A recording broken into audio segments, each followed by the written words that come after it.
मध्य प्रदेश की मिट्टी ने एक बार फिर सबको हैरान कर दिया है।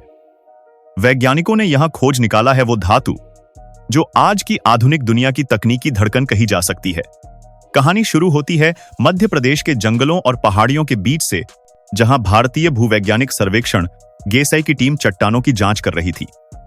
उन्होंने देखा कि यहां की मिट्टी में कुछ ऐसा है जो सामान्य नहीं, और जब जांच हुई तो सामने आया कि इसमें मौजूद है यूरोपियम, एक ऐसी धातु जो पूरी दुनिया में बेहद दुर्लभ और कीमती मानी जाती है।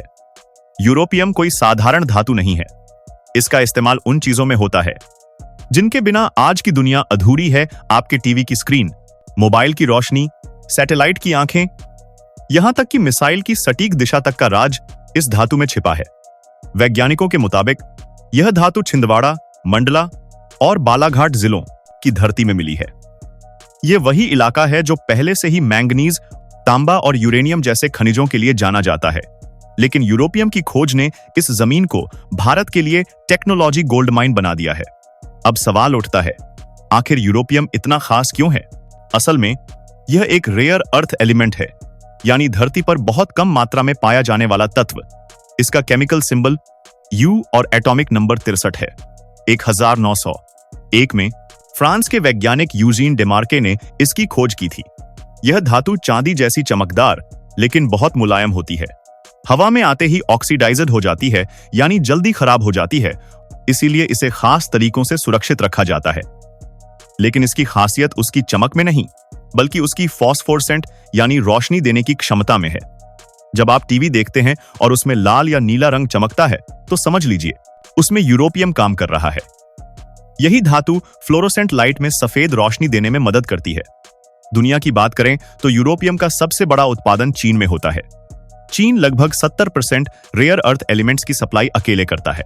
अमेरिका, ऑस्ट्रेलिया और मलेशिया जैसे देश भी थोड़ी मात्रा में इसका उत्पादन करते हैं, लेकिन भारत अब तक इन पर निर्भर था। अब अगर मध्य प्रदेश में मिले भंडार व्यावसायिक रूप से निकाले गए, तो भारत इस निर्भरता से मुक्त हो सकता है और खुद एक निर्यातक देश बन सकता है। सोचिए, अगर भारत अपनी जरूरत के यूरोपियम को खुद तैयार करने लगे, तो टीवी, मोबाइल, लेजर और सैटेलाइट जैसे उपकरणों की कीमतें कम हो सकती हैं। साथ ही रक्षा क्षेत्र में मिसाइल सिस्टम और रडार तकनीक में भी आत्मनिर्भरता आ जाएगी। दिलचस्प बात यह है कि यूरोपियम का उपयोग सिर्फ तकनीक में ही नहीं, बल्कि सिक्योरिटी में भी होता है।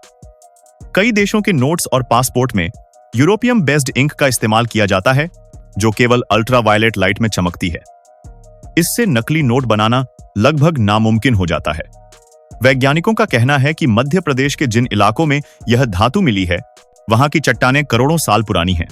यह इलाका भूगर्भीय रूप से बहुत खास है, क्योंकि यहां पहले भी नियोडिमियम और सीरियम जैसे रेयर अर्थ एलिमेंट्स मिल चुके हैं। इस खोज से उम्मीद की जा रही है कि आने वाले समय में भारत का यह इलाका रेयर अर्थ हब बन सकता है, यानी दुनिया भर की दुर्लभ धातुएं यहां से निकलेंगी। अब बात करते हैं अर्थव्यवस्था की। रेयर अर्थ मेटल्स की कीमतें आज सोने चांदी से भी ज्यादा हैं, क्योंकि इनका इस्तेमाल भविष्य की तकनीक में होता है।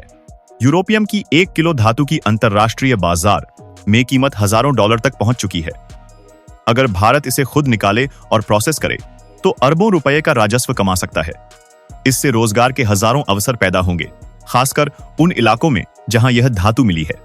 छिंदवाड़ा, मंडला और बालाघाट के आसपास बसे गांवों में ज्यादातर लोग खेती या छोटे कामों पर निर्भर हैं। यूरोपियम की खोज यहां के युवाओं के लिए रोजगार और नए अवसर लेकर आ सकती है, लेकिन इसके साथ एक जिम्मेदारी भी आती है पर्यावरण की। रेयर अर्थ मेटल्स के खनन से मिट्टी और पानी में प्रदूषण फैल सकता है और रेडियोधर्मी तत्वों का रिसाव भी खतरा बन सकता है। इसलिए भारत को ग्रीन माइनिंग की दिशा में बढ़ना होगा, यानी ऐसी तकनीकें अपनानी होंगी जो खनन तो करें, लेकिन प्रकृति को नुकसान न पहुंचाएं। सरकार ने हाल के वर्षों में रेयर अर्थ मेटल्स की खोज और दोहन पर जोर दिया है। इंडियन रेयर अर्थ्स लिमिटेड, इरेल और DMZ जैसी संस्थाएं इस दिशा में काम कर रही हैं। एटम टू चिप मिशन के तहत भारत अब यह कोशिश कर रहा है कि इन धातुओं से बने उत्पाद भी देश में ही तैयार हों, जैसे सेमीकंडक्टर चिप्स, LED डिस्प्ले या रक्षा उपकरण। अगर यह योजना सफल होती है, तो भारत केवल खनिज निकालने वाला देश नहीं रहेगा, बल्कि टेक्नोलॉजी का निर्माता बन जाएगा। यूरोपियम इस परिवर्तन की कुंजी साबित हो सकता है। कल्पना कीजिए कुछ साल बाद जब भारत की कोई सैटेलाइट या मिसाइल उड़े और उसमें इस्तेमाल होने वाला हर छोटा कंपोनेंट भारतीय धातु से बना हो, तब यह सिर्फ विज्ञान की जीत नहीं होगी बल्कि आत्मनिर्भर भारत का असली रूप होगा। इस खोज ने यह साबित कर दिया है कि भारत की जमीन के नीचे अब भी अनगिनत कहानियां छिपी हैं, बस उन्हें पहचानने की जरूरत है। मध्य प्रदेश का यह यूरोपियम खजाना सिर्फ एक खोज नहीं बल्कि आने वाले भारत की तकनीकी ताकत की पहली झलक है। अगर आपको लगता है कि भारत की यह नई खोज देश को नई ऊंचाइयों तक ले जा सकती है, तो इस वीडियो को लाइक करें, दोस्तों के साथ शेयर करें और चैनल को सब्सक्राइब करना न भूलें।